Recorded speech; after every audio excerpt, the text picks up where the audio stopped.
Ladies and gentlemen, welcome to Must Play, a FairWagers golf podcast where we evaluate the country's most talked about golf courses to determine if they are truly a must play. I'm Shawn Massey. And I'm T.J. Van Gunten. And today we're going to be discussing Balboa Park Golf Course in beautiful San Diego, California. And our guest this week is Alex Diaz, a former San Diegan who now lives in Portland. Diaz, welcome to the pod. Long-time listener, first-time caller. San Diegan? Did we say that right? Is it San Diegite? Is it? No? I believe there's a whole Ron Burgundy clip about that. Yes, I was doing a bit, guys. Come on. Alex, you are a coffee connoisseur like me, but I haven't lived in Portland. So I'm curious if you're willing to go on record here and publicly state who has a better coffee scene, San Diego or Portland? Portland. Okay. It's not particularly close. I love San Diego. Trust me, near and dear to my heart, but that's not really a conversation. There's a lot of pros and cons in Portland, but the good coffee is, I don't think I've been in a city in the US that has better coffee than Portland. Yeah. Bold Fair to say. So I thought you would say that. So my follow-up is, you're about to go play a round at Balboa. Where do you stop for coffee before you play a morning round at Balboa? That's a good question. So for context, I lived in North Park for 5 years. And so I was pretty close to Balboa. Communal Coffee was right there. It was basically on my corner. And a dirty chai is my typical drink, either that or just like an Americano. That's the one on Texas in like University, right? Yeah, it's Texas and University. There was also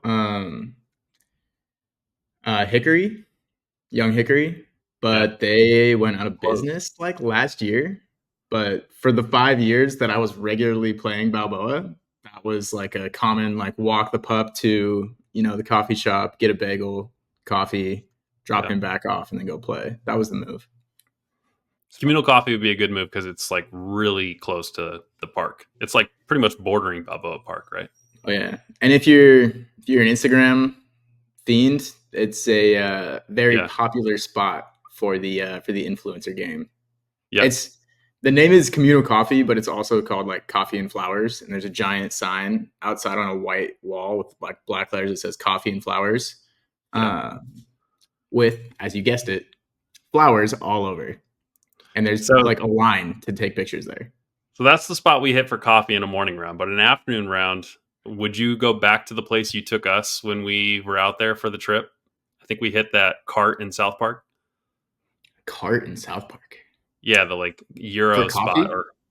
No. Shawarma guys. We did Shawarma guys and then Fall Brewing. And Fall Brewing. Yeah. It's a good move. For anyone that has not been, Shawarma Guys is elite. They're ranked like the number one restaurant on Yelp or something like ridiculously high rated. They got super busy, I don't know, like 4 or 5 years ago.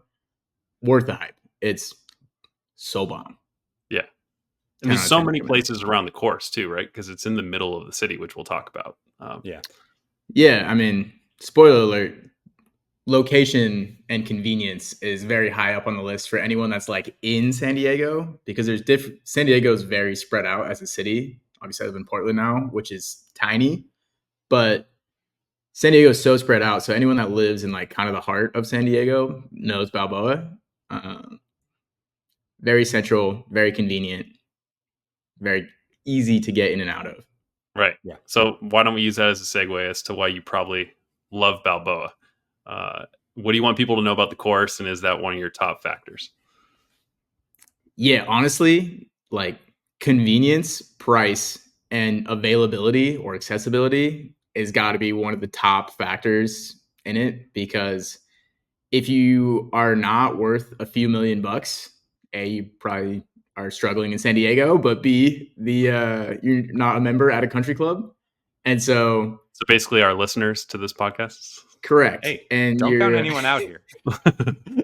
Don't discriminate against rich white people. If you have any sugar daddies on the podcast, please reach out to us at fairwagers@gmail.com. No, so like your public courses are pretty limited in the city, and like the 3 big ones are actually owned by the city. Like Balboa is a city-owned course. and so cost is pretty regulated. So it was always pretty affordable. And the other small nugget that I love about Balboa is they have a 9-hole course that isn't a dink and dunk, and you could go early, you could kind of go late, and you could get on almost any time pretty easily. And the vibes out there were very chill. You just kind of like pay at the pro shop and then you walk over there. Usually there's not even a starter. You just go. Like if there's no one else out there, you want to play a hole twice, you play a hole twice. You want to play a couple balls, you do it. Yeah. And it's super fun. That 9-hole course is epic too. Oh yeah. And the other nice nugget is you get some good views of the skyline of downtown. Yeah. Very much so. I was gonna say, let's talk about our like first impressions of Balboa. I don't know, TJ, if you want to kick it off, but I'm assuming the views was one part of the first impression for you. Yeah, most definitely. I think I had never been to Balboa Park, period. I think at the time I had moved to San Diego when we had gone, but I had not been to Balboa Park yet. This was my first exposure to the area, which has a lot more to offer than just the golf course. But for it being so close to the city, it's super rad. You get a super cool view of the skyline. You get a ton of elevation changes. Getting to play down, like kind of like in a canyon, is not a thing that I was ever used to. That was a kind of a cool first for me. So that's kind of like striking to anyone who is not used to golf like that, which is, it was super rad. And like I said, yeah, you get the views of the skyline, you get to see the planes flying in, which is like a very distinct, San Diego type thing. There's a lot of places you can be in San Diego where you do get to watch the planes fly in, or they fly in directly above you. But not, I think it's the only place where you can do it while golfing. Yeah. And when you're flying over Balboa too, coming into San Diego, and you go right past the tower, I always try and look down for the course if I've got a round coming up there too. Always try and check what condition it's in. Yeah, Balboa is always right in the flight path. If you want to see downtown, you sit on the left side of the plane. If you want to see the golf course, you sit on the right side of the plane. Yep, correct. Diaz, did you play Balboa before you moved to San Diego, or was your first experience there after you had lived there? I don't think I had ever played golf in San Diego before moving there. Oh, okay. But also, like, I wasn't nearly as big a golfer before I moved to San Diego. So is this one of the first courses you played? Not like in my life. Like I played golf when I was a kid. Yeah. And then in high school, I wasn't like on the team, but I had a couple summers where I played a decent amount. And then in college, I worked at a country club in Flagstaff and I got to play a bunch, but it wasn't like I was an avid regular golfer outside of that. So I moved to San Diego, and even once I moved there, I didn't play a ton because my first year there, I lived in North County up in like Escondido. Gang. Yeah, there's not a whole lot up there. And so I didn't play a ton until I actually moved down into North Park. And then once that course was there, then I started playing it a whole lot more. Yeah. There's a whole lot of something in North County, San Diego. Hey, I wasn't actually throwing any shade by saying gang. I meant I also now live in North County, San Diego. And I think the golf course offering from a private standpoint is probably a lot better or is better in North County. But the public course offering's a little slimmer. Yeah. I don't know. Honestly, like that's one of the biggest gripes with San Diego is like public golf courses are very slim. There's not that many. And then B, they're usually not that nice, or they're like Torrey Pines. And so you're kind of limited on like what you actually have access to. Yeah. Real quick, my first impression with Balboa, I actually played it long before I moved to San Diego, growing up here in Arizona. When we would do trips out there, my dad was really big into golf, so I've always played since I was a kid. And Balboa was one of the courses we would play because it was one of the cheapest that you could go out there. And he hated Mission Bay because that was the dinkier version of a public course that wasn't full length. So we would go play Balboa, and as like, a teenager, those holes along the canyon, like 16 and some of those other ones, I had no chance in hell of keeping a ball on that fairway. I mean, I had the worst banana slice you could ever picture when I was a kid. And so I had no fun playing that course whenever I would just take out some of those holes with my big slice. But I always remember, like in my memory, that clubhouse and the practice green and the anticipation before going out and playing in there, because that was usually the only round in San Diego we would go play. And I just loved being in San Diego with the weather and everything and having that be a change from desert golf. So it's a fond memory I have, but also a little bit of anxiety inducing memory when I think about the holes. I laugh pretty hard at that because you're like, oh yeah, it's a 16-year-old playing golf. I had trouble keeping it in the fairway in these canyons, and I'm like, as a 35-year-old, I too have trouble keeping it in the fairways in the canyon. Fair, but you didn't start playing golf till later in life. I went through like a weird spurt where I played like in like my mid 20s, and then took like almost 10 years away from the game. Yeah. And then came back after COVID. I didn't come in with the COVID boom. I said, hey, golf's at its most priciest state it's ever been in. Let's pick that up. Let's do that. All right. I think I want to tell you guys a little bit more about the history because we've already touched a little bit on the 9-hole course and also where it's located. But I think we got to kind of do some justice for our sponsor of this episode, which is Bird Darts first. TJ, do you want to kick us off? Yeah, Bird Darts back for a second time. So today's episode of Must Play is sponsored by Bird Darts Premium Golf Tees. And I'll tell you, nothing relaxes me more on the course than tearing open a box and just ripping a few of the Bird Darts with the boys. The 100% bamboo tees feature a clean design with marks to help you tee up your shots consistently. So your only swing thought is going to be the cart girl who's just watching you tee off. Bird Darts are also not harming to the environment. They are biodegradable. They use a water-based paint, and the packaging is made from recycled materials. So if you want to pick up some Bird Darts, head over to birddarts.com. And for the next month, you can use code FairWagers to get 10% off today. Also, I talked with the guys over there. They told me that they're also going to be releasing some additional pack options coming up here soon. So instead of having to order the full 10 cart pack, they're going to start offering 4-pack options as well as single packs here pretty soon. So some exciting stuff. Nice. I love my Bird Darts. Yeah, great tees. Okay, let's get into the history of Balboa. Do either of you guys know much about the course? I know, TJ, you know when it first opened in 1919, but do you know anything besides that, really? No. I would assume that it probably has a pretty rich history with its proximity to actual, like, traditional San Diego and where the city kind of started. But I'm sure you're going to tell us a lot more than I anticipated. Yeah. Diaz, you heard the Wildwood pod and you saw I took it back to Lewis and Clark. I'm not going that far back this time, but any guesses on where you think I'll start this history? I was wondering if Lewis and Clark ever made their way down to San Diego, but assuming not.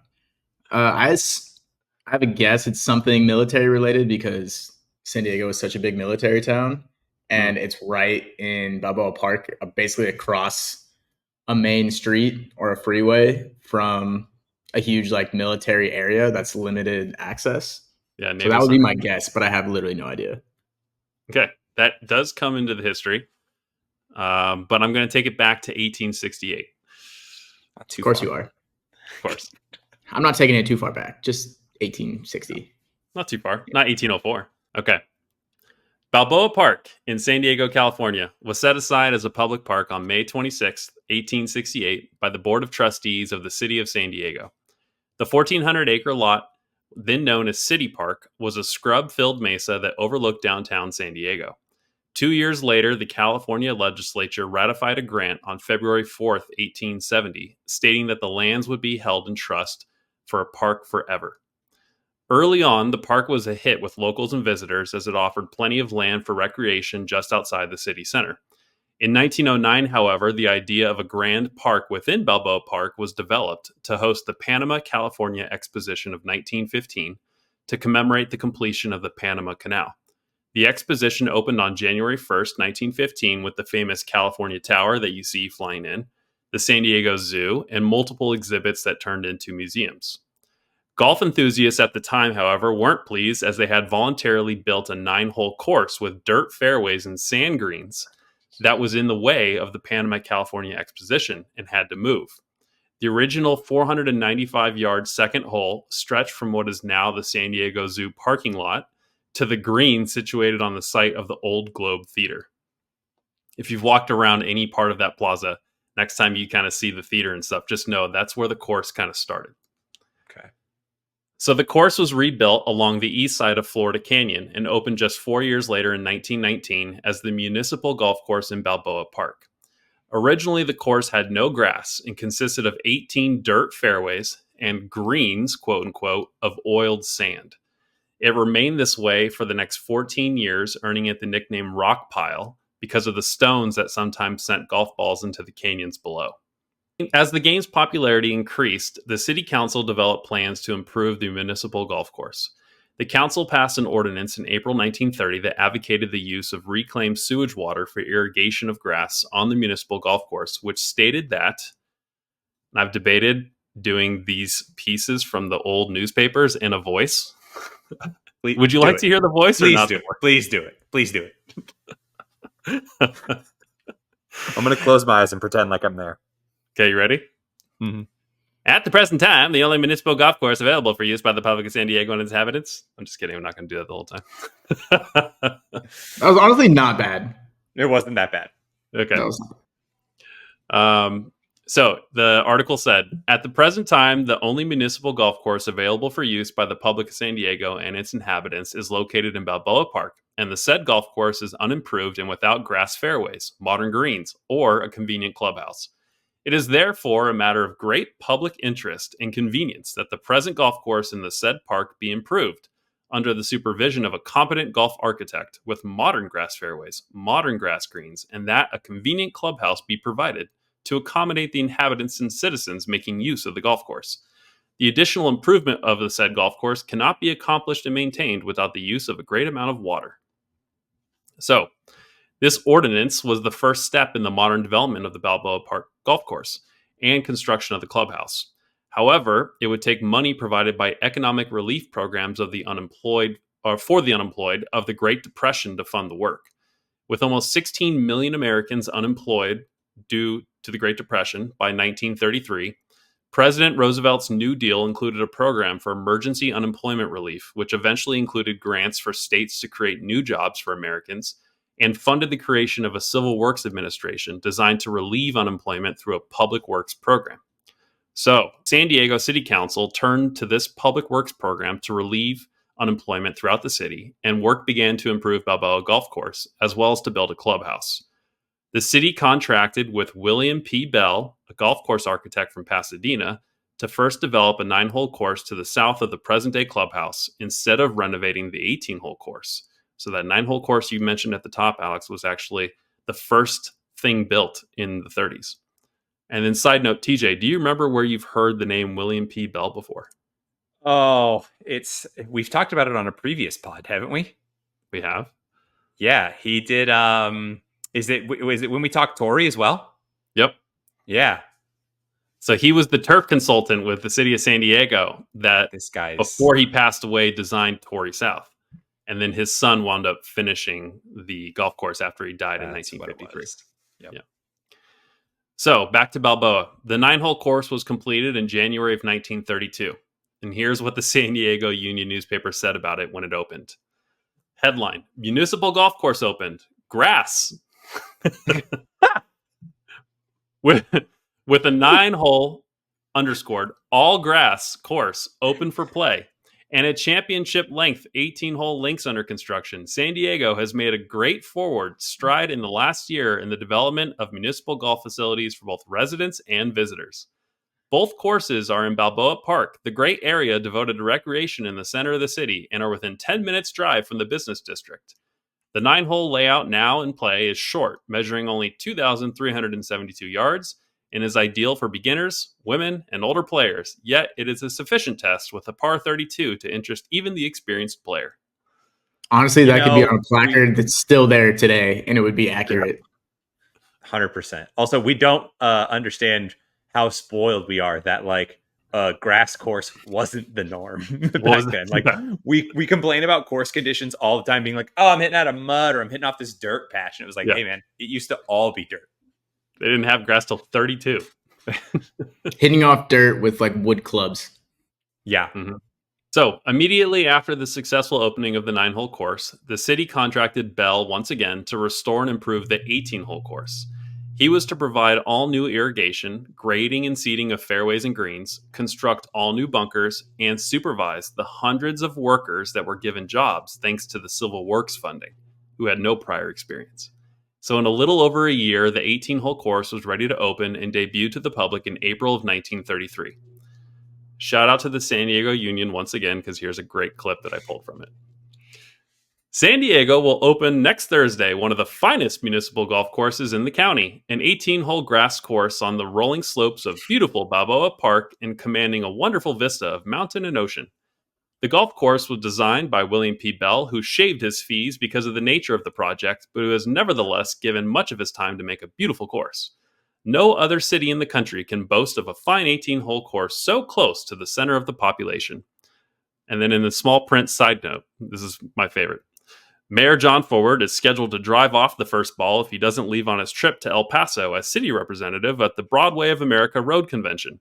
Honor of being the first foursome to take off under the new course will go to the highest bidder. The receipts to go to unemployment relief funds. The second highest bidders will make up the second foursome, and so on. The ceremonies are to be brief, and it's expected the players who win the right to early play will be over the course by noon, so that the regular play can start in the afternoon. The course will be in apple pie order for the opening ceremonies, according to word received by City Manager Girdle. Yeah, we don't use the word apple pie order as a... Bring it back. Let's bring it back. We're bringing that one back, guys. Apple pie as a magic. I'm sick of Brat Summer. I want apple pie order summer instead. All right. So the final step in completing the golf course was construction of the clubhouse, of course. 35 skilled CWA workers were allotted to build the clubhouse at the north side of the inner 9 holes of the municipal golf course. The clubhouse was to be modern in architecture, and it cost just over $16,000 in labor and $5,000 in materials provided by the city. The clubhouse eventually opened in 1934, almost 20 years after the course first opened to the public. In the following decades, San Diego would go through an economic boom brought on by World War II. San Diego's population would more than double between 1934 and 1950. And as a result, Balboa Park would be seen as one of America's best urban playgrounds, and the course saw more than 160,000 rounds of golf played in 1950 alone. Can you guys guess how much a round cost at Balboa in 1950? Are we talking weekend? Are we talking weekend 10 a.m.? Prime time? Are we talking, I couldn't check Wednesday the at 4? back in 1950, unfortunately.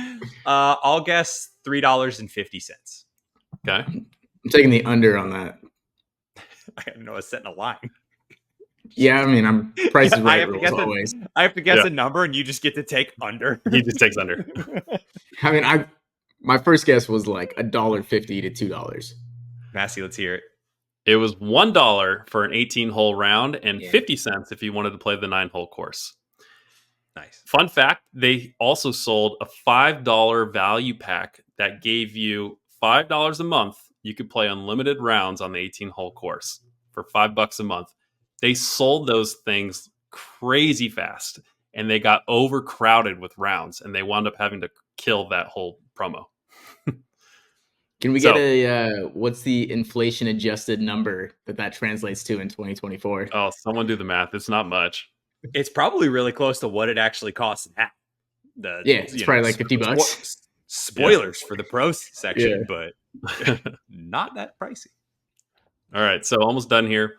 So during the 50s and the 60s, the popularity of golf grew dramatically in San Diego.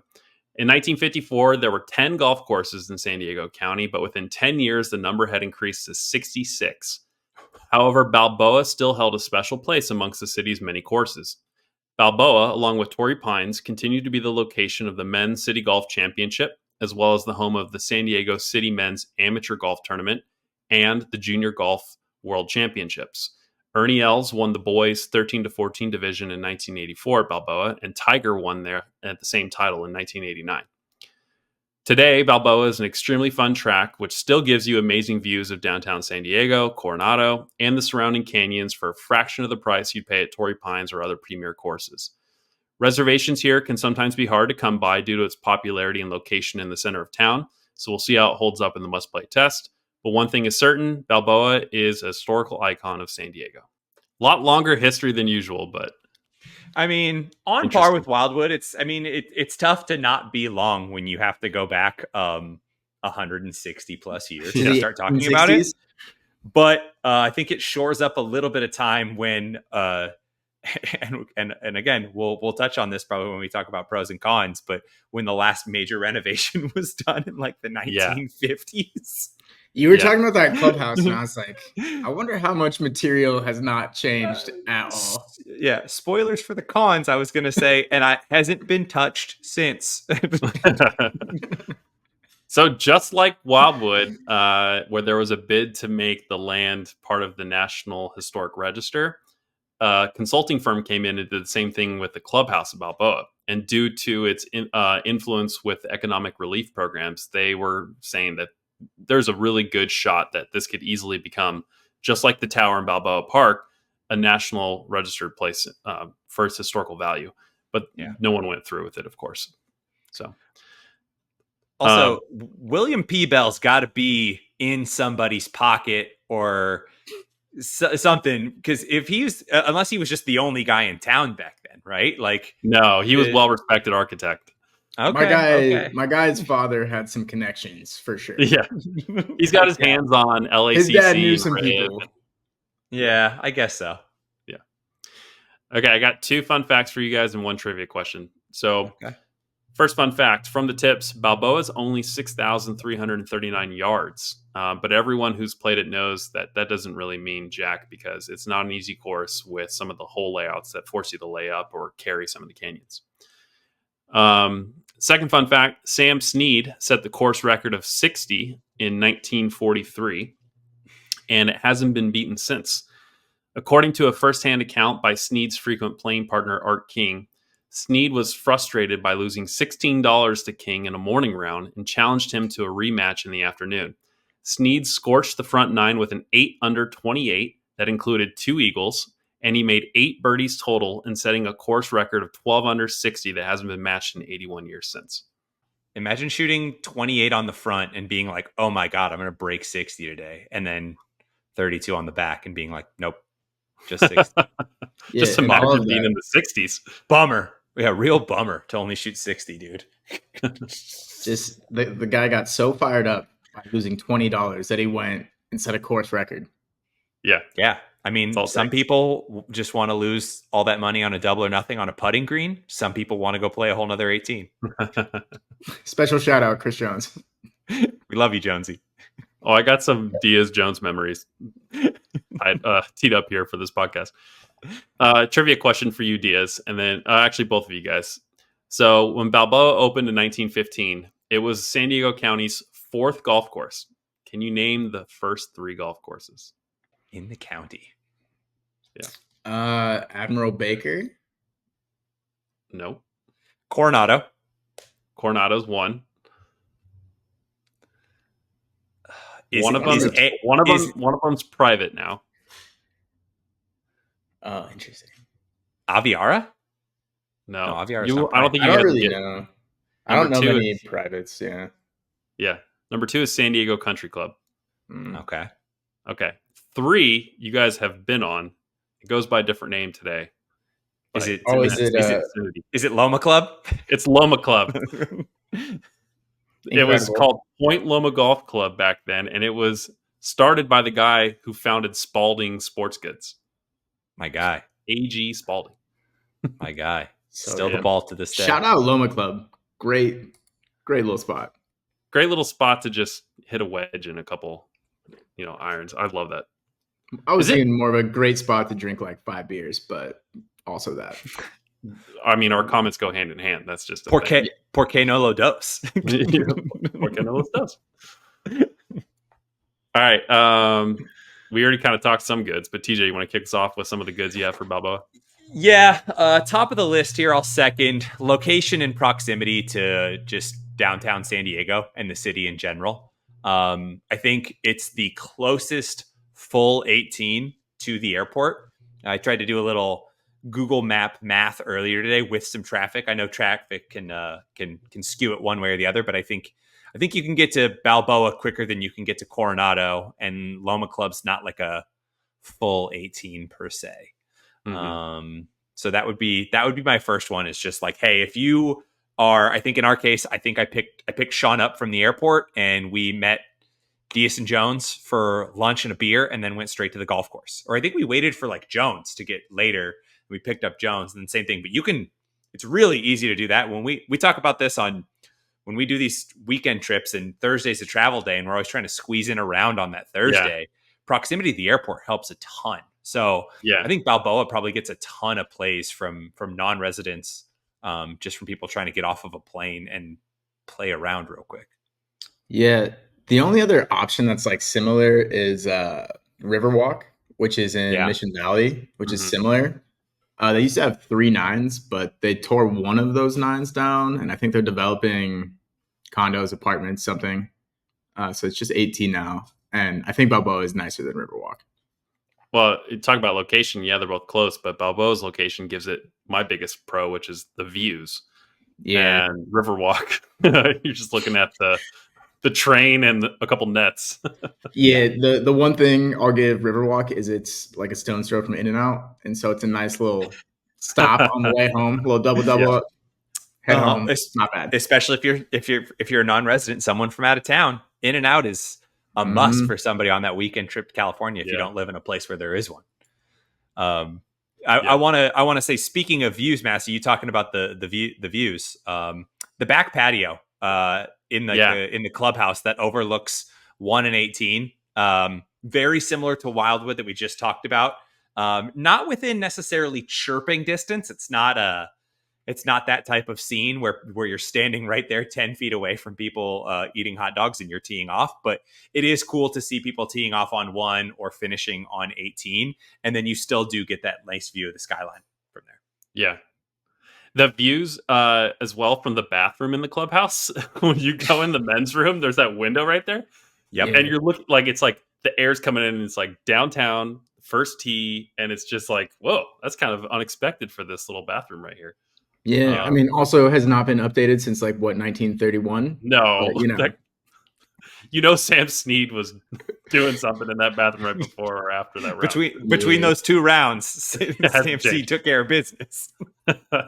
Tiger, Sam Snead. I mean, just list them. All the greats. All the greats have been here in this bathroom, carved in the wall. The views as well from the holes. That was another good of mine, was like, on the back 9 especially, you just get those unobstructed ones from, the green sites even of some of the holes versus just elevated tee boxes. Yeah. Yeah. The another pro that I've thought of is it's not a pretentious course at all.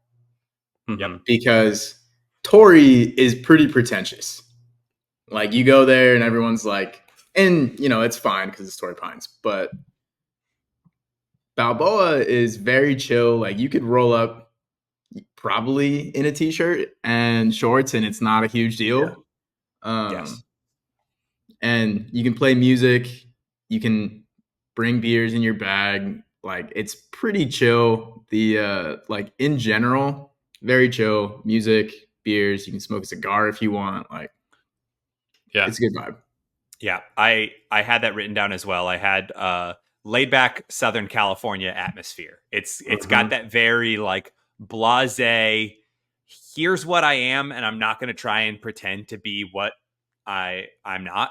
So it's just, it knows what it is and it stays in that lane. Like it's probably the reason that they haven't updated the clubhouse is because they say this works totally fine the way that it is. And people seem to like it. And the tee sheet's full all the time and here's what it is. So we're not going to change it. But yeah, that's definitely a pro of like, it's very, very laid back. Yeah. This dunking on the clubhouse is one of my pros, actually. I like the history. I like walking into a place and feeling the history. And this is really cool now knowing what, we just went through. You see the photographs on the wall sometimes, and you see that like common room with the couches and stuff that no one really goes in. You just walk through it to get to the bathroom and stuff. But like you could totally tell that there was cigar smoked hanging out right there by people back in the 30s and 40s, and I kind of feel like it's got that craftsman feel to it inside a little bit. I was going to say, I feel like I can picture you and your wife Cash like home shopping, and you're just walking into like a complete piece of shit fixer upper. Just be like, can't you just feel the history in here? There's so much great stuff that has happened. And then Cash is like, this is a literal piece of shit. I am not living here. The house hunter's camera just zones into her face. She's just sour face altogether. I don't need to feel the history. It is interesting because it's funny that like clubhouses / pro shops / bars attached to golf courses have always been kind of like a social club. But the way that we've interacted with other humans has changed over the years. So it's like, it used to be cool to have a sitting room where guys would smoke cigarettes or cigars inside and have a cocktail and just chat. And now it's like, no, man, now I just want to like sit on a patio and house beers with my boys and watch other people play golf. House beers. House beers with the boys. Yeah, about a million beers with my boys. Who said something about prices came up, but that's one of my pros too. Yeah, we were talking about inflation, right? I had that as well. When we talked about the resident rates for Torrey being really cheap, the resident rate for Balboa is also extremely cheap. Like I think I looked today, and I think it was like $51 for a round, which in Southern California is very affordable for a round of golf right now. What's the non-resident rate? It's not like that much more, is it? I think it's. I want to say it's like $70. I don't think it's not like the. It's nothing like it was 51 resident and it was 79 for non-resident. So nice. Yeah. So it's not that bad. No, it's not the 3x Torrey is. Yeah, it's definitely when you go there too. Like it's a local course. Like the people that play there live there. It's not like a ton of out of town people coming in. It's definitely very much a locals course. Yeah. I also one of mine was talking about the course itself, the layout. Even though there's a lot of potential to lose a ball and there's canyons on a lot of places, I like that it makes me think. It's a challenging course. Torrey, I'm pulling out driver on many holes and I'm just trying to hit it as hard as I can. And if I go in the rough, so be it. I'll hit it out.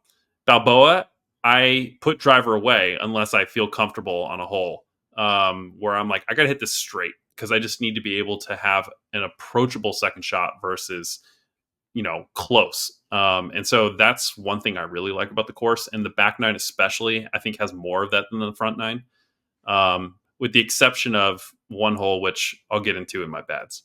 You can probably guess what it is.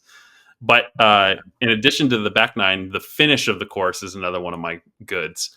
17 and 18. 17, you go in that par 3 that is, a big elevation change. And then 18, you're coming back up. And even though it's not the most exciting, like kind of layout, it's just kind of dead straight with a hill on the left-hand side. I think that's still really cool because you're hitting up towards the clubhouse and you're coming back and you kind of have, if you're at sunset, the sun's behind you and it's all golden and lit up. And it has a fun memory for me because TJ and I played that hole together in a scramble against you and Jones, I think, Diaz. And I got up and down from like the hill behind the green over there. And that was like one of my coolest memories from that trip. Just that hole speaks to me. Yeah. You know what that hole reminds me of? It's like the poor man's volcano hole from Sheep Ranch. From Sheep, yeah. Yeah. That's a good comp. Because you're literally going up the chute and you can't miss left and you can't miss right. And you're going up to the clubhouse. Yeah.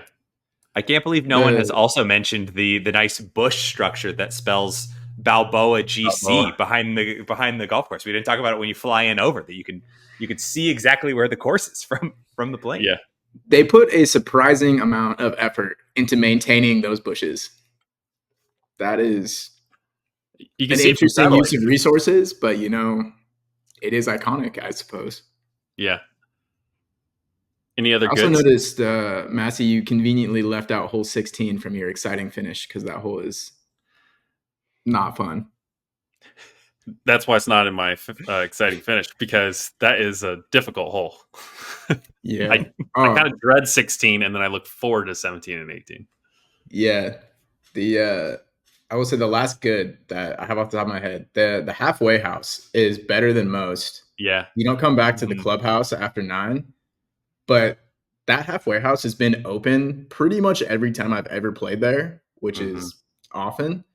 And it's accessible from multiple holes. It's accessible from like, I want to say like hole 7 all the way Mhm. through, or like 6. I think it's like hole 6 all the way through like hole 11 or something like that, 10 or 11. Yeah. And I know I remember you hating on Tori, which I still think was unjustified for their halfway house, but I mean, this one is pretty good. we don't have to relitigate that. But I agree with you on the halfway house here.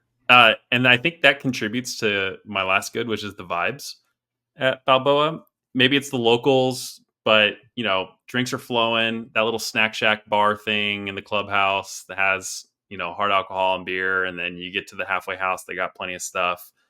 And I don't know if there's a cart girl that comes around. I don't think there is. I can't remember. But I just remember always being on this course and like music playing to your point, and then just like feeling slightly tipsy and having a great time on the course. And it's always a good time for me. Yeah, you know what I think contributes to that is the course is pretty tough, and it's not like the place that a lot of really good golfers go play a ton. Yeah. So you don't get a lot of people there like trying to put up a score, because Yeah. also the course is it's hard. It's a hard course. It And is. so people are there way more for the vibes than they are to be like, I'm going low today. Because you're not like trying to go low at Balboa. Yeah. No. It all falls back to the proximity type thing of like, for a Yeah. lot of the people who just live in the city, it's the closest place to just go play a full 18 round of golf and, Yeah. like I said, smash a few beers with the boys. I think you said Yeah. house some beers with the boys. Shit. I think it wasn't a few. I think it was like 100. It was It millions. was actually 1 million. Thank you Okay. very much. My bad. My bad. Can I kick off the bads, or do you guys have any other goods? No, I'm good on goods. Okay. I want to segue. The course is tough, and I didn't write a poem here, but I have a little bit of a hate letter / love letter to hole 4 at Balboa. Hole 4, you're a bitch. I hate everything about you. The severely uphill hole, the tee box that feels like it was an afterthought tucked into the trees, the dog walkers that cross the path in front of the tee box who do not wait for anyone, the out of bounds brush on the left that my ball inevitably finds every time I play you, and the blind green at the very top with a steep runoff to the right and to the back, and of course, out of bounds to the left. Everything about you, I hate you. That's my love letter to hole 4. Yeah, hole 4 might be like top 5 toughest golf holes I think I've ever played. Nothing about it is like it's so narrow in every direction. Like you talked about, the green is blind. It's like 15 yards wide.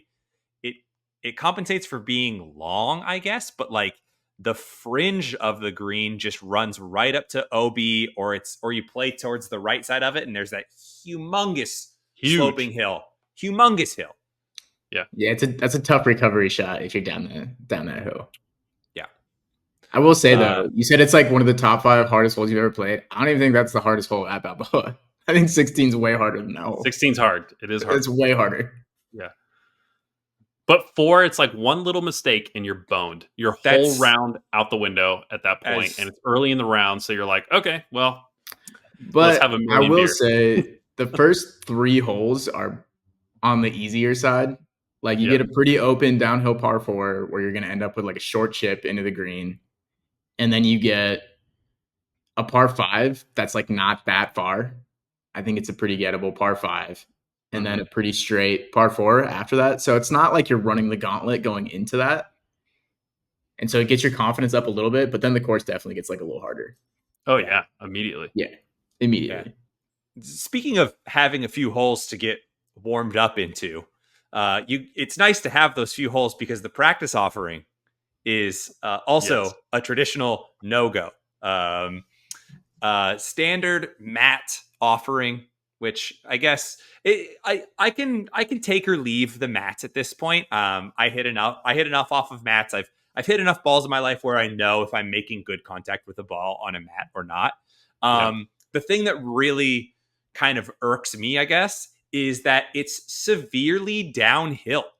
And I complained about this the other way with Wildwood as going uphill is usually if I'm hitting balls for a round, Mike shunned me for this, but just trying to get the bad shots out of the system and then trying to see which way the ball's going that day.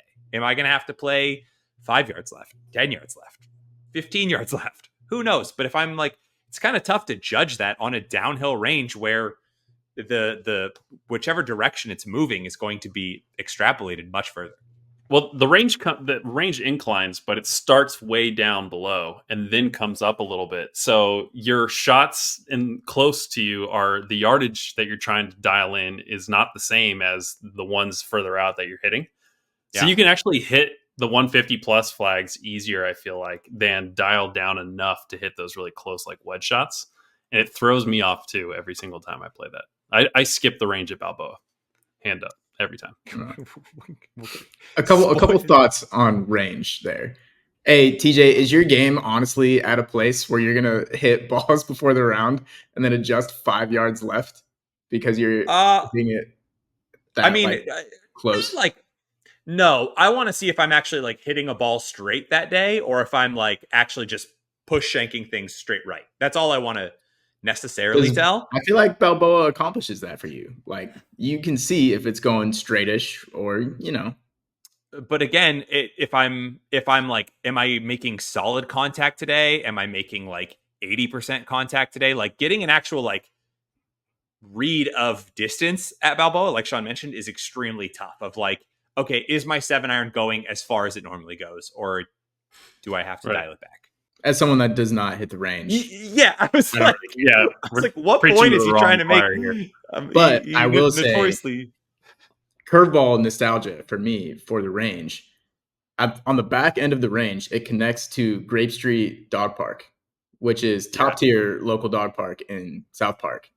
And it's huge. Also, very close to Shawarma Guys. So the move, you can get Shawarma Guys, you hit the dog park, and then from there you can see into the range. So you can see people hitting, and then from that same dog park, if you go over, you can like walk around on the hills right there, and you can see, I think it's hole 3, the par 5 that comes around, and you can see aforementioned that par 4, number 4 that goes up, and so that whole area is very cool, and so it's a weird nostalgia, but that whole area I think is cool, and I think it actually does accomplish what you need. If you want to waste your time and hit balls before a round, like you can do that. It's cool until the dogs and their owners make it to the hole 4 tee box, and then they can get lost. Just be more accurate. The putting green, though, not nearly as bad, I think, as the driving range. I actually do enjoy the putting green. No, the putting green's good. I think you can even chip off the edges of it, which is usually pretty cool when a place lets you do that, if they especially don't have an up to snuff grass range to warm up on. So that's nice. Yeah.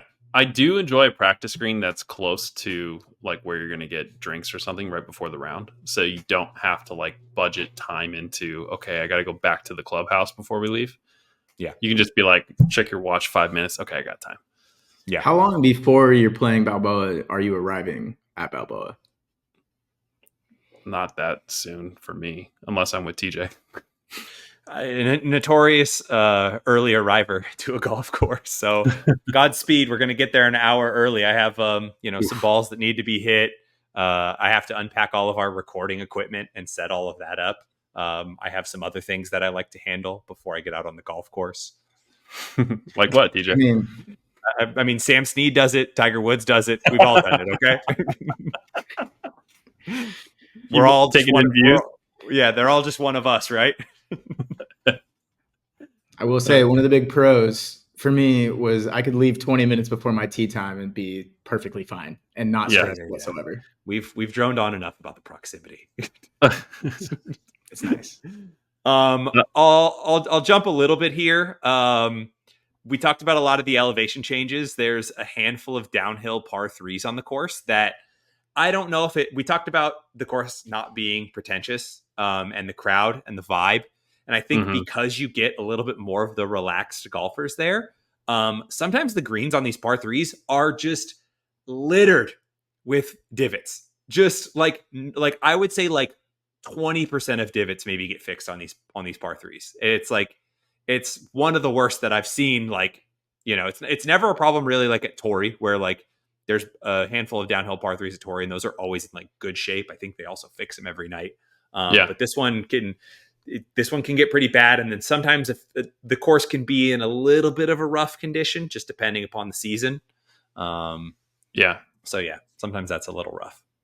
Yeah, there's some, ground under repair on a lot of holes. Oftentimes I play there, but yeah, most of the time though, it's in decent condition, and the greens, like for, besides the divots, they usually roll pretty good. It's not like, usually you go to some other courses and you're like, I have no idea what the condition's going to be like today, but there I usually know what I can count on. Yeah. I would say you get some boring holes. Like there's some holes in the middle of that round that get kind of repetitive, where you have a few that's like, all right, this is like 400 yards straight. Yeah. We're just going to hit it. And then a couple of those holes too, you're just like next to a kind of busy street with like a chain link fence just between you and the street. 16. Like, okay. Yeah, you're like, this isn't like my favorite hole I've ever played, but like, it's fine. I'm still technically playing golf with a beer in my hand, so it's fine. Yep.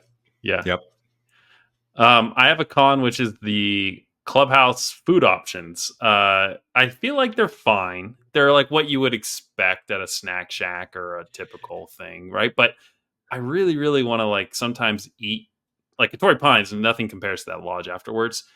But courses out here like Papago in Phoenix, I love going to Papago because I hang at Lou's right afterwards, and they have a great restaurant and patio scene. Balboa is like, okay, we're gonna have a beer after the round, yes, but are you gonna eat there? No, never. You're gonna go somewhere nearby, right? You're not. Yeah, no. Yeah, I put this as well as kind of that's as we droned on about proximity. I think it also falls into the category of like there's so many other good places to go and eat and drink after the round, because you are just still in the heart of San Diego, and especially if you are like these guys who don't live here anymore, or me who lives in North County and I don't get down there all the time. There's a million places I would rather go and eat than grabbing whatever is offered at the clubhouse. Yeah, it's like not a meal after the round course, but it's definitely got like your necessities at the halfway house. Like you want a hot dog, you're good. You want like, I think you can get like a Caesar wrap, you can get like a turkey sandwich, like your basic stuff there, chips, candy bar. Yeah, it's sufficient for what it is. Yeah.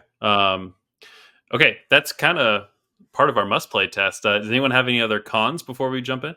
I had one. A lot of times, and we know we talked about this course being founded in 1919, and it's got a lot of history tied to it. And sometimes golf courses leave this, and it becomes cool and iconic. And in their case, it's boring and lame. The logo. The logo is just very blah. There's a lot of cool golf courses out there who have their original logos from the early 1900s, and they're cool and they're you love to wear them, and this is not a logo that I would ever see myself putting on anything. I think this proves your point, but I don't even know what is the logo. It's like a little, like it almost looks like it's a flower of some sort. But it's very like chunky, and it's just not cool. And again, if you don't even remember what it is, then it's probably not even remotely cool. I don't. Yeah. I have one more con. Yeah.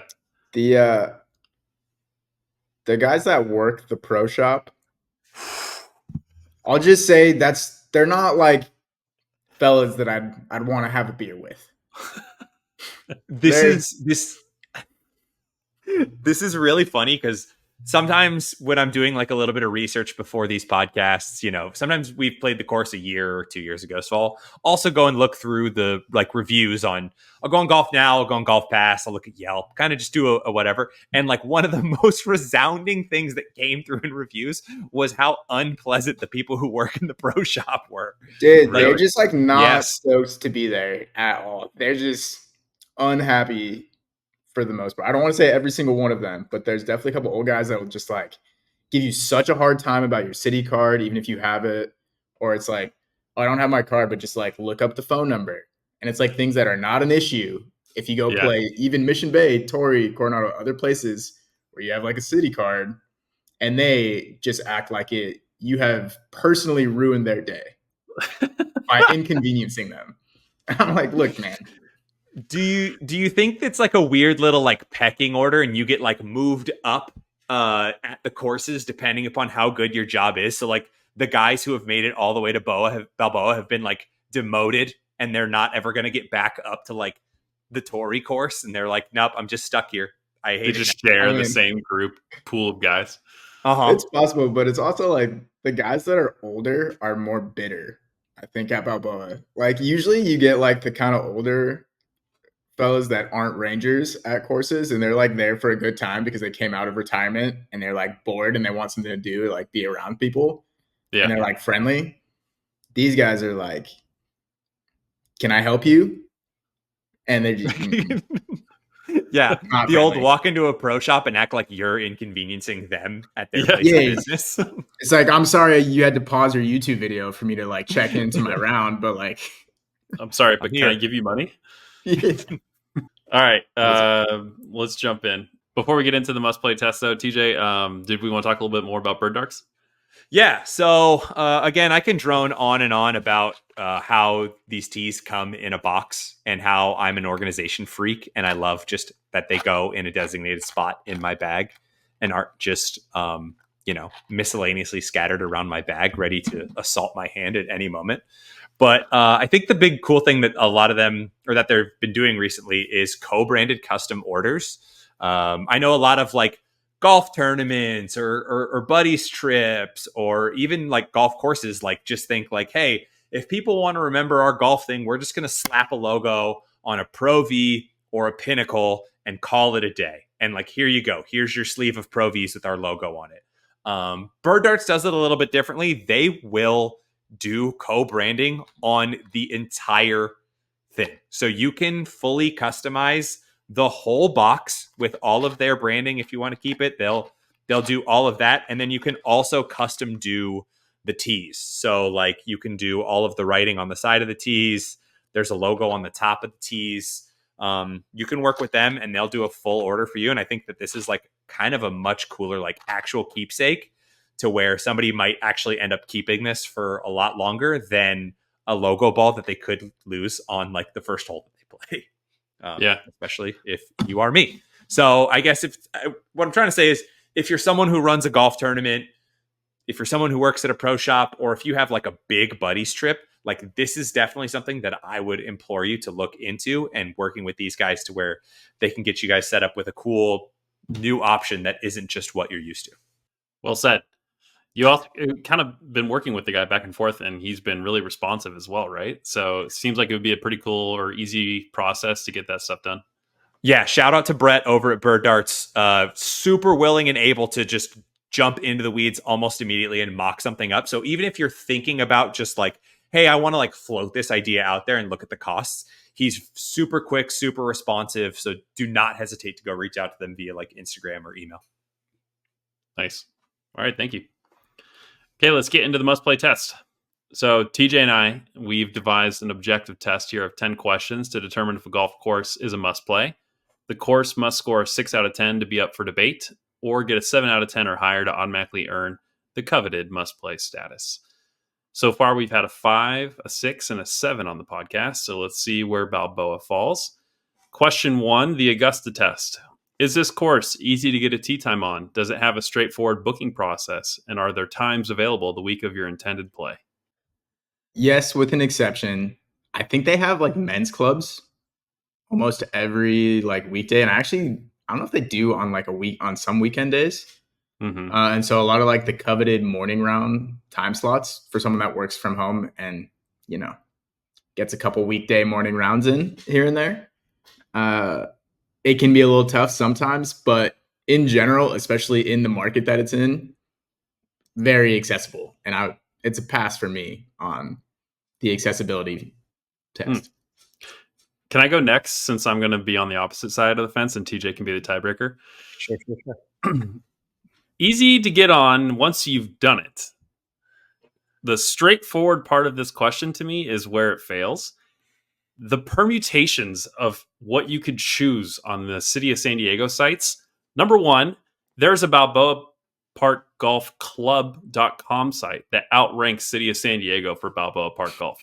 So people can immediately go there. And I don't know if you've heard about the scam of other sites that are just basically taking your booking and charging a fee on top of the fees and booking it through the City of San Diego for you. But that's a thing out in San Diego right now that a lot of people booking Torrey come across, because there's also a site for Torrey Pines Golf Course that is not owned by Torrey Pines, and they haven't taken it down. Secondly, when you get onto the right page, then there's, are you a resident or a non-resident? Are you booking 0 to 7 days out, 7 to 14 days out? Are you booking up to 90 days out? So you have 6 options now, resident versus non-resident for each of those. You find the right one, and then it's like, oh, are you playing the 18-hole course or the 9-hole course?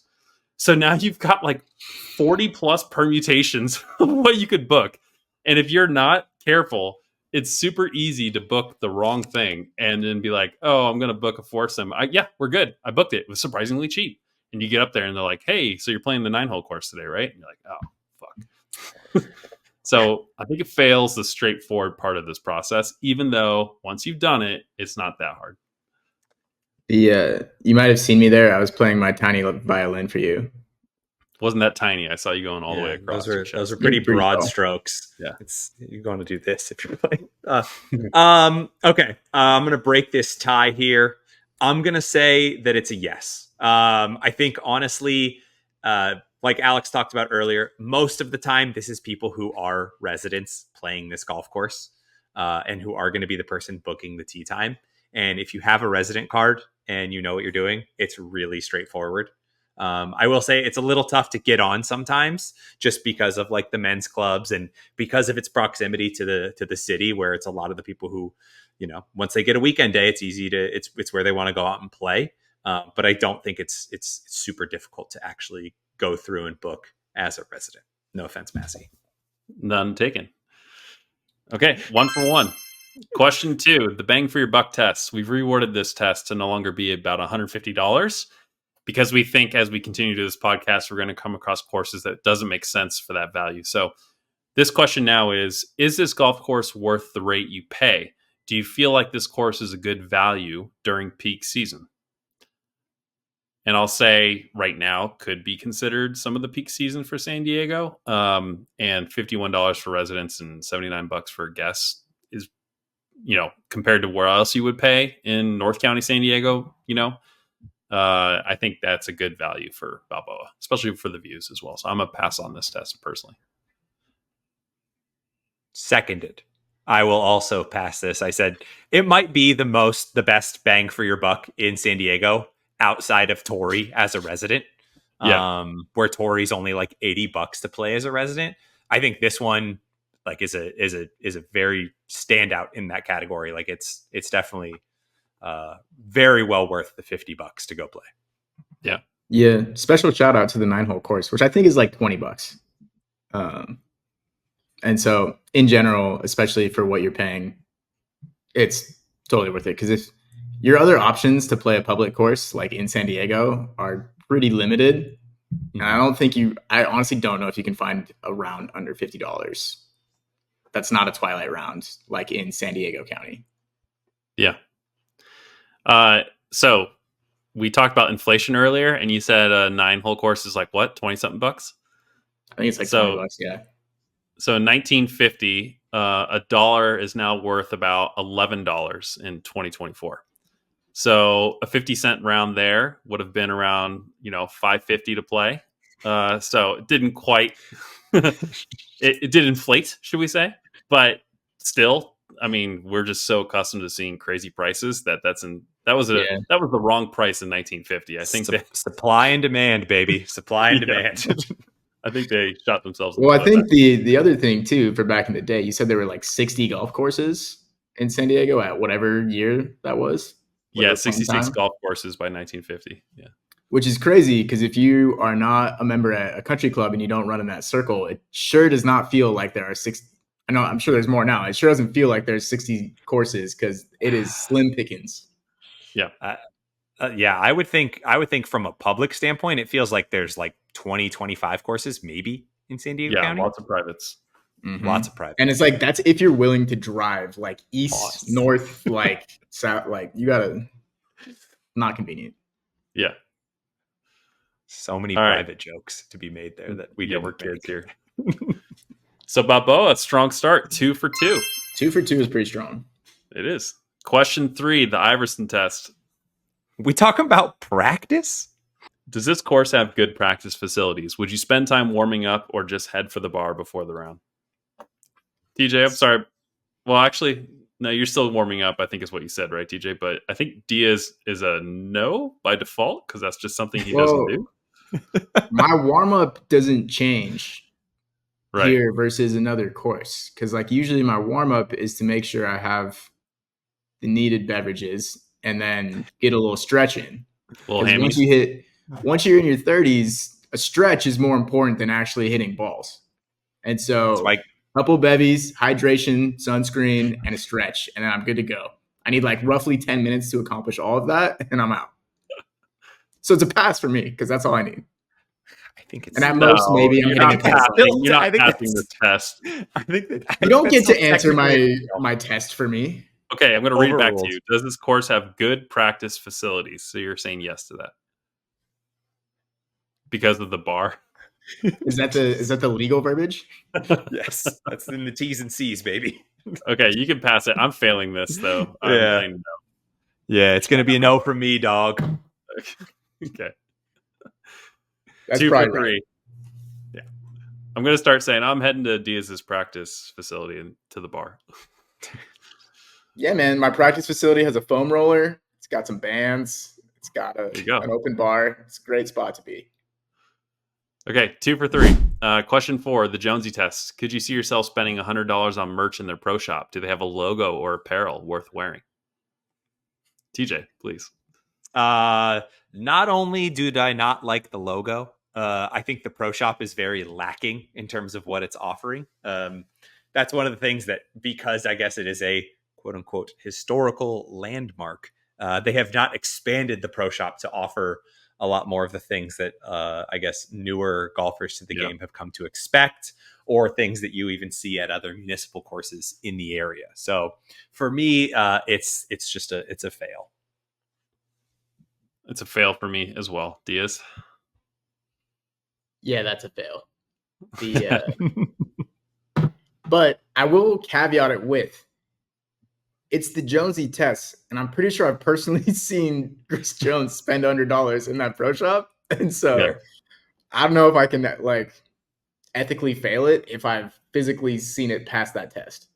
I think it's not because Jones says yes to this test most places he goes. It's not because he loved the merch though. It's because in typical fashion, he like forgot something that he thought he had. Yeah, I think he forgot like a towel because he was like washing his current one, and so he bought a towel that's like obviously pricey. It's probably like a $30 towel. Yeah. And then I think he bought like golf balls. Always buys golf balls. Shoes. I'm pretty sure he did spend. Yeah, he did spend $100 there. So like, we kind of talked about this test early on. I think where the $100 means that you bought like 3 items at the pro shop. Like you pretty much have to buy, unless you're buying shoes, which that doesn't have anything to do with like the merch offering or the logo. But it's like 3 items or more. Does a hat, a towel, and a ball marker get you to $100? No, because I feel like that's a pretty common combo. Unless you buy a melon, unless they're a course that has a melon, I don't think they're slapping a Balboa logo on a melon hat. No, no, they are not. No, I think that's 2 for 4. 2 for 4. Question 5, the buzzworthy test. Are there multiple holes worth talking about? Does this course have more than one hole that a group would want to immediately go play again? So Alex, does it have to be positive buzz or can it just be buzz? It could be any buzz, like worth talking about, or you would want to play again. Because like, let's say you shot like an 81 and you had like a triple on hole 4. You're going to finish that round. You're going to be talking about hole 4 and how much you hate that hole and how that hole is bullshit. Probably want to play it again, so I don't have to walk away with the triple. Yeah. I've thought about the way that we've worded this question before, where as golfers alone, we're gonna want to talk about our round regardless, and where we could have made up more strokes. Like that's who we are as golfers. I don't think I've ever met a golfer who hasn't wanted to talk back after the round, after what they could have shot, or had this gone differently, how their round would have gone differently after that. So it's tough to say, hey, are you going to talk about this round after the round, and say yes? I think it's more so of like man, I really love the layout on hole 4, hole 13, hole 16. I really hate, but I respect the challenge. I think that's the intended conversation about this test. So it's a pass for you then? For me? Yeah.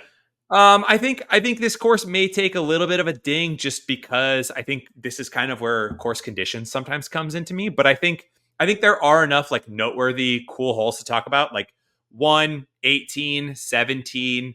I know you hate 4, but I think 4 is like one of those ones that like you're gonna talk about, right? It is interesting. It's still it is interesting. You have to think about it. Yeah. You can't rip driver on it most of the time. And I can't remember what the other downhill par 3 is that's out there. 13 on the back 9 is a downhill par 3. 13. Yeah, 13 is the one that I'm thinking of. And then there's another par 3 that I also really like on this course. I think it's like 7 or 8. The one that has the canyon in between the tee box. Yeah. That one's far though, because that usually plays north of 200 yards. Yeah, but that hole does have the benefit of being the first one that you play after hitting that little snack shack, and so you've usually kind of refreshed and feeling good. You've usually taken a pee, got a fresh beer, you're good to go. Yeah, like I said, that's why this is a pass for me, because we're talking about them and I'm reliving them, and to a detriment. I think you're going to want to relive almost most golf courses that you play, but this one I think still passes the base level of the test. Yeah. I'm kind of neutral, but I think I would pass it. Okay. So 3 for 5. Question 6, the Glizzy test. Does this course have good food at the turn? Are you eating here or packing your own snacks? That halfway again, house T's and bad. C's, because the halfway house is solid. It is.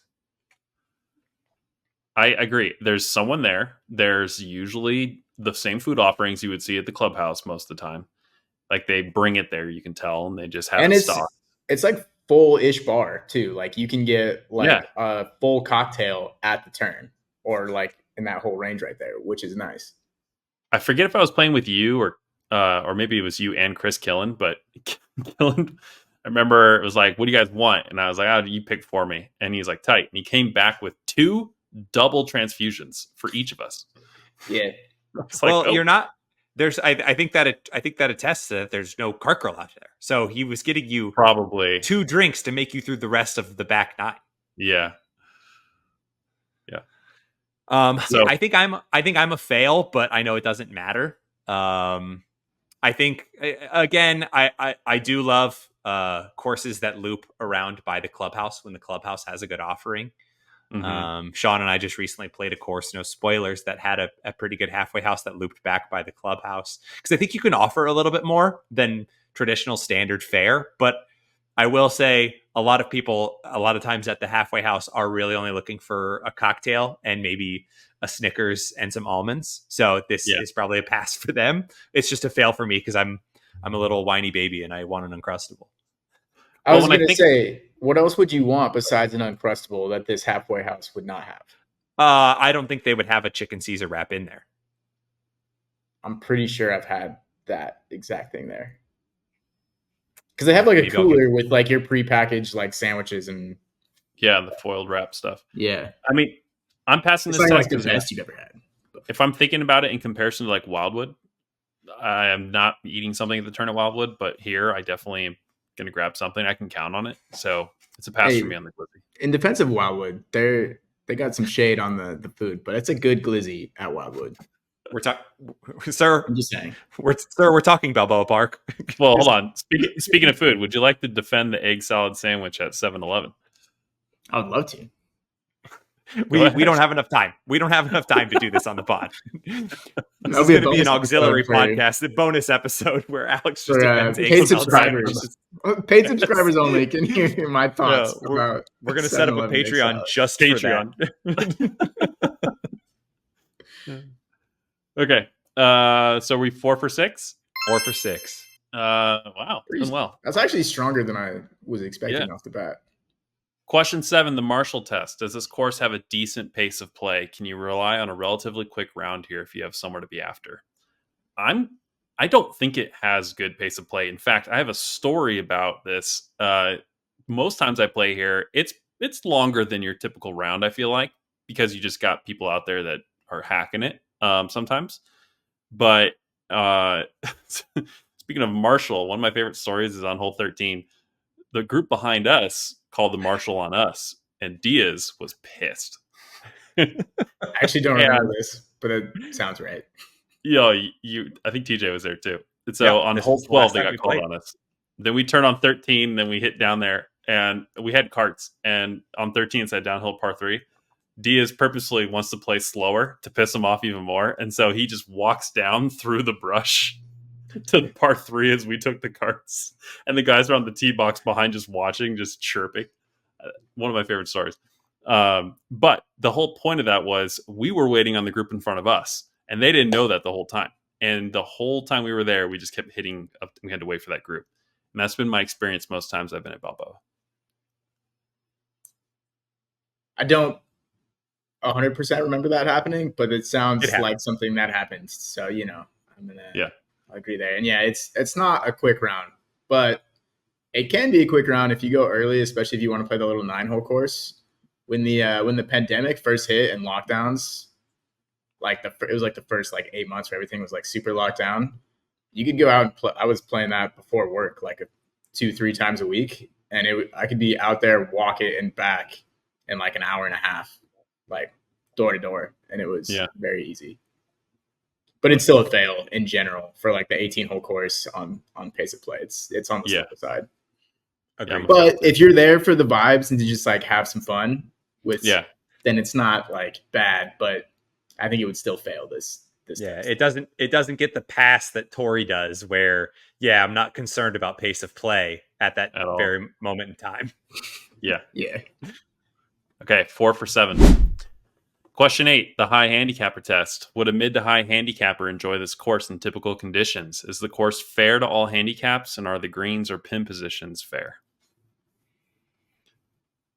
Again, I can lead off here. I'll say actually yes. Outside of a few really tough holes, which most golf courses are going to have, it's not a super challenging golf course. I think I managed to play fairly well for my standards as to what I was playing at last time we played. It kind of eases you in with the first 3 holes. Downhill par 3s are always kind of fun to play as a high handicapper because you feel there's a lot of margin for error here. And I don't recall greens being too tricky. So I know it falls into the weird little asterisk of it depends on what makes you a high handicapper. Yeah, you always like to say that, which is a great point. Are you errant off the tee, or is the short game the problem? Yeah, so I mean, in this instance, if you are okay at keeping the ball in front of you and not putting the ball completely OB, you're probably gonna have a decent chance at breaking 100 out here as a high handicapper. So I would say it's a pass. I don't know how many high handicappers are keeping the ball in front of them nice and straight. Well, I mean, the thing is that are you duffing shots 50, 100 yards all the time, or are you just immediately making contact and slicing a ball directly OB? It falls into what type of high handicapper are you? I make solid contact, but it just goes woo in one direction. I went to the right for the record. Diaz, what do you think? Passing or failing? I think it's a fail for me. Oh. A decent golfer that I would say is a 10-ish handicap is probably going to lose at minimum a sleeve of balls there. And probably more.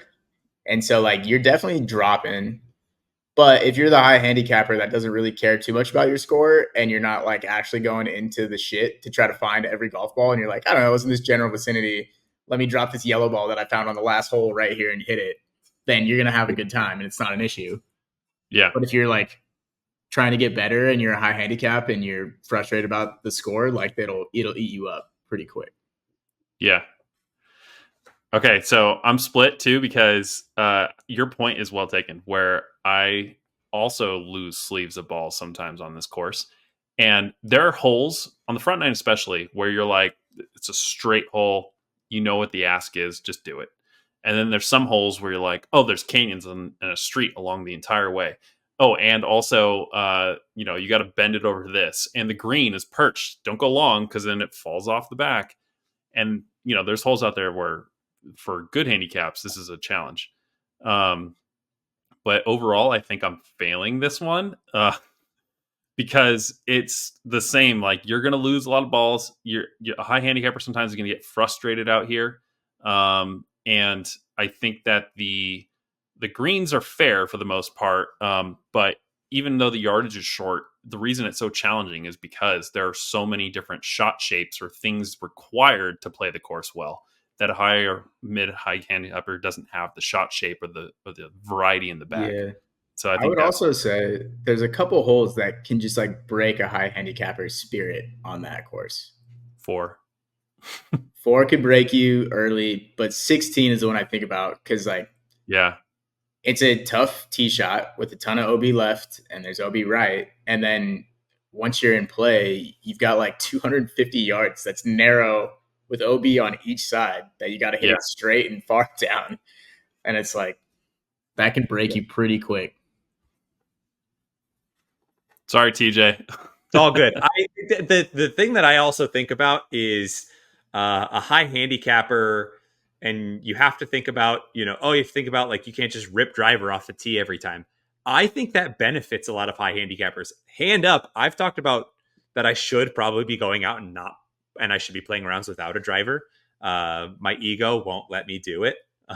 But at Greyhawk, you kept the driver away for a little bit, and that I put the driver away after 10 holes and shot way better on the back nine, and played 8 holes at bogey golf and saved saved breaking 106. Yeah, big save. Okay, 4 for 8, so it has to pass the next 2 questions to be up for debate. Question 9, the vibes test. Is this course worth staying at post round? Do they have a good restaurant or patio scene? Can I lead here? Or doing some heavy lifting on that? Yeah, it's tough because it does pass a vibes test as an overall golf course. It does not, for me, pass the vibes test for post round. We touched on it earlier.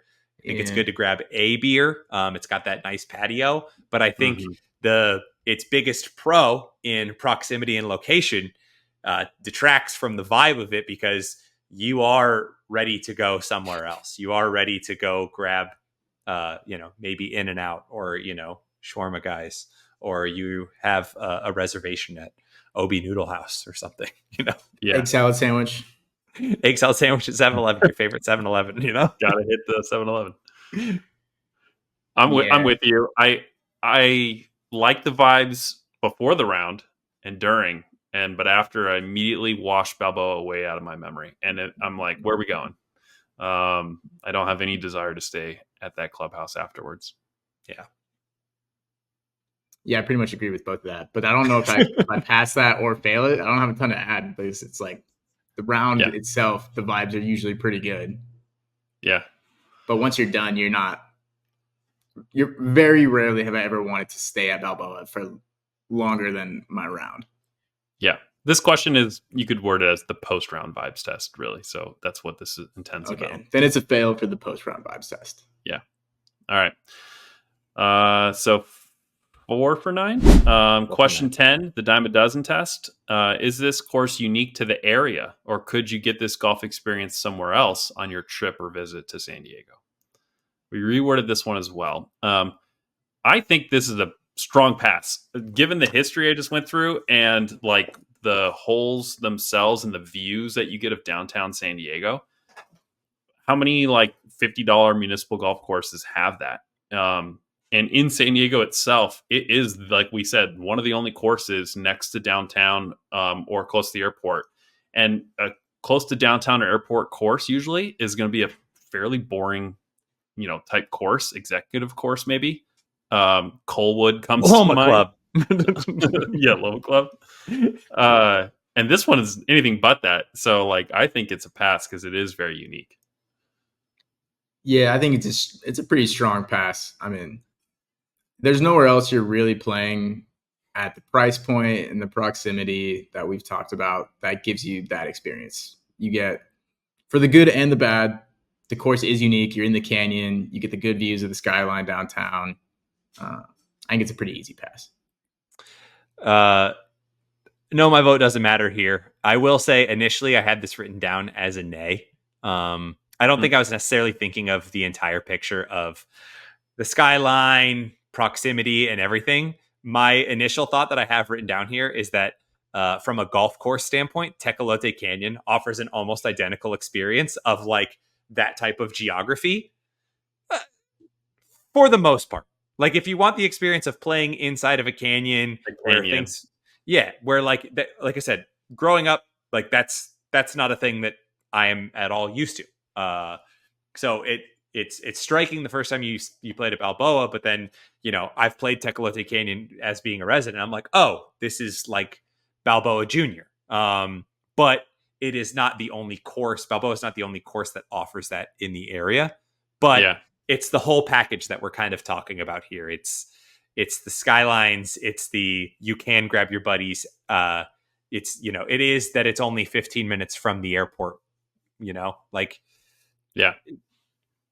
So yeah, you guys slowly turned it into a yay for me. Okay.